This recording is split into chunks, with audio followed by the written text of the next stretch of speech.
I want to bring back Michael Crowley, a New York Times diplomatic correspondent. So we learned the president is planning to meet with Volodymyr Zelensky this week or next. He says he still wants to meet with Vladimir Putin. But he also said, Michael, once we settle, meaning they come to a deal on ending the war, security is not going to be a very big problem. We won't need much backing. I wonder what your headline is out of this, these statements by the president ahead of, I should say, what's going to be a formal press conference.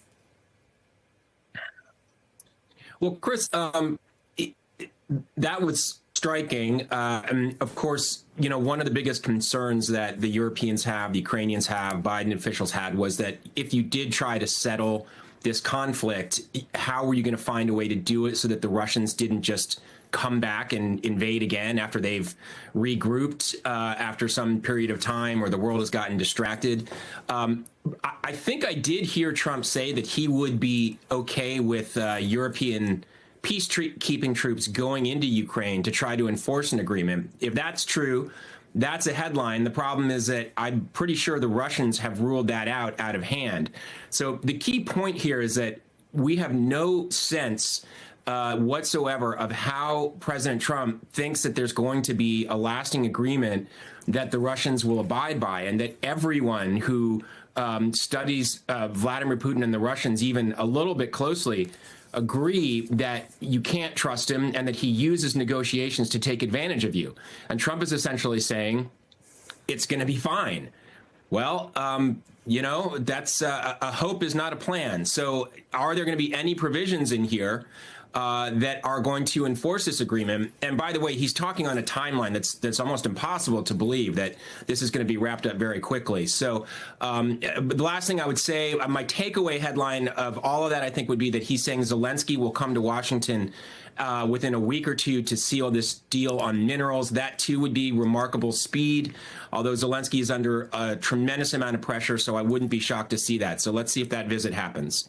Yeah, you might not have had a chance to see it, Michael, but there was a moment between Macron and Trump, and they were laughing and patting each other, and it seemed to be a very friendly meeting, which would belie, obviously, some of the underlying concerns that you have just addressed. But while we were talking, one of the things that the president, in this case Trump, was asked was whether or not he considers Putin a dictator, a word he used, obviously, for Zelensky. And he says, I don't use those words lightly. Let's see what happens.